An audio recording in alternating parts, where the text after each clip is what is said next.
우리는 요르단스, 보스, 반다이크, 그리고 스니데르스의 스승을 보겠습니다. 제자들의 면면이 아주 쟁쟁하죠. 각자 일가를 이룬 이 엄청난 화가들을 제자로 둔 사람은 도대체 누구일까요?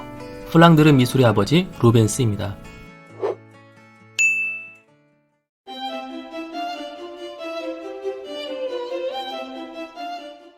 루벤스는 1600년에 이탈리아에 가서 르네상스 화가들의 작품에 많은 감명을 받았습니다. 또한 까라바조의 작품을 접하며 바로크 미술에 눈을 뜨게 됩니다. 8년 정도 이탈리아에 거주하면서 외교 임무를 수행하기도 했습니다. 진짜 성공한 천재 화가입니다. 플랑드르로 돌아와서 바로크 그림을 그리기 시작합니다. 플랑드르 바로크는 이탈리아 바로크하고 차이가 있습니다. 루벤스가 그 차이를 만들어냈다고도 볼 수 있을 겁니다. 루벤스에 대한 좀 더 자세한 이야기는 하겐 루시에서 제작한 로마의 효행에서 들으실 수 있으니 꼭 챙겨보세요. 이 그림을 보면 루벤스의 성격을 느낄 수 있습니다.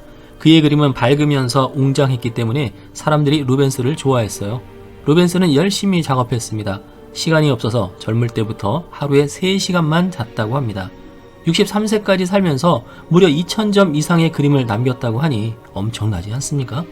어떻게 외교관으로 일하면서 그림을 2000점이나 그릴 수 있었을까요? 그것은 공장 같은 공방을 운영했기 때문입니다. 루벤스는 스케치를 하고 많은 제자들이 나누어서 채색을 하면 루벤스는 주문한 사람 앞에서 직접 마무리를 하여 작품을 넘겨주었다고 합니다. 활용 점정이 중요한 것이겠죠. 누구는 남이 그린 화투 그림에 자기 사인 넣고 자기 작품이라고 주장했는데 그걸 또 법원이 인정까지 해주지 않았습니까? 에르미타주는 루벤스와 그의 공방에서 그린 39점의 작품을 소장하고 있습니다. 그중 바쿠스를 소개합니다. 루벤스의 이 그림은 매우 파격적입니다. 고대 그리스 신들 중에서 바쿠스는 원래 파격적이었기 때문에 그것을 어떻게 표현할까 고민하여 나온 결과물일 것입니다. 그래서 그냥 볼 땐 그저 재밌게 노는구나 정도로 느끼다가 내용을 알고 나면 기분이 좀 나빠집니다. 저는 지금도 이 그림을 볼 땐 바로크적으로 잘 그렸다고 생각하면서도 머릿속으로는 찝찝한 느낌을 지우지 못하곤 합니다.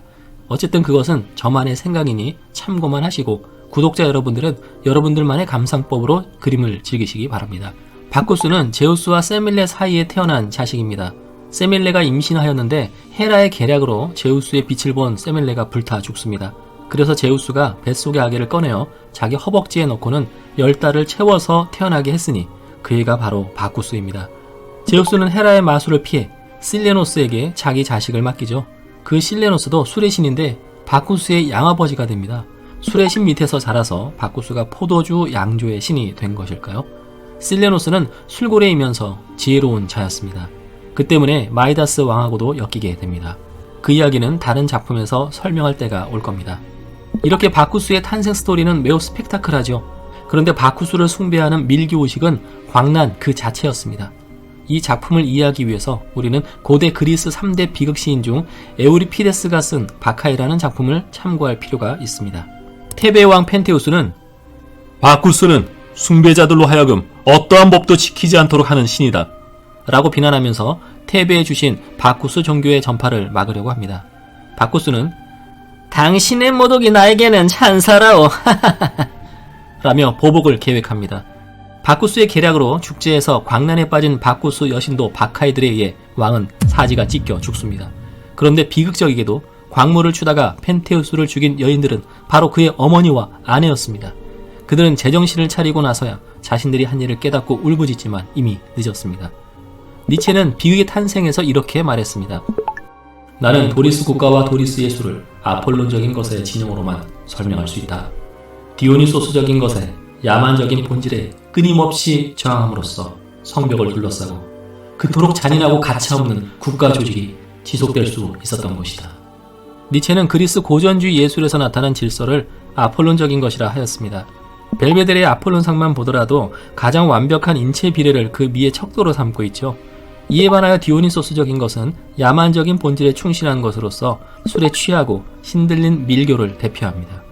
이 작품에서 디오니소스를 비례를 고려하지 않은 전혀 아름답지 않은 몸매로 그리고 있는데 아마 술살이 찌면 이렇게 되는 모양입니다. 이상적인 아폴론의 외모와 너무 비교되죠. 가끔 안내하다 보면 손님들이 말하곤 합니다. 저 바쿠스 어디서 많이 봤는데? 아 맞다, 개그맨 김영곤. 그러고 보니 그러네. 제가 봐도 닮긴 닮았습니다. 고 김형곤 개그맨이 다시 보니 서구형으로 생기긴 했더군요. 김형곤 선생의 시그니처 희극 탱자 가라사대는 기득권 정치권을 풍자한 뛰어난 개그였죠. 어떤 면에서 기존 질서에 대항하는 바쿠스 종교와 비슷한 점이 있는 것 같습니다. 김형곤 선생은 국민을 권위주의로 찍어 누른 기성 권력의 통쾌한 풍자를 장렬시켰죠. 하지만 김형곤 선생은 의식 있는 분이었지 질서를 물랑케 하는 쪽은 아니었습니다.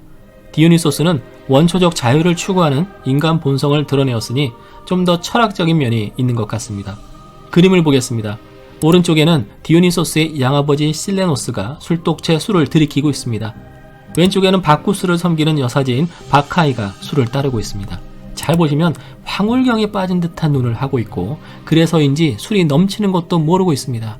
그 아래에는 떨어지는 술 한 방울이 아까워 받아먹는 아기가 있습니다. 오른쪽 아래에는 기분 좋게 노상방뇨하는 볼이 발그레한 아기가 있습니다. 헉! 어린애들에게 술을 먹이고 술 취하게 해?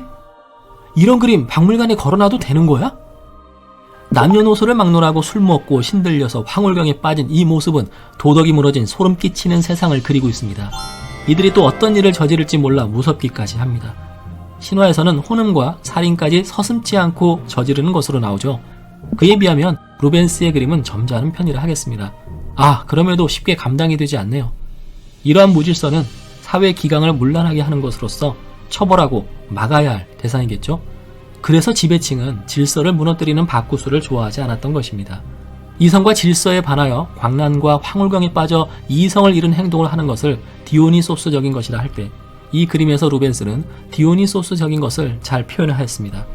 하지만 우리의 도덕 기준을 완전히 무너뜨리는 일이 벌어집니다. 디오니소스는 승리하여 올림푸스 신들과 어깨를 나란히 하는 존재가 된 것입니다. 그래서 올림푸스 산정의 신들을 그릴 때 디오니소스가 빠지는 법이 없습니다. 법과 질서를 파괴하는 신이 어떻게 12신의 자리를 차지하게 되었을까 궁금해지는 대목입니다.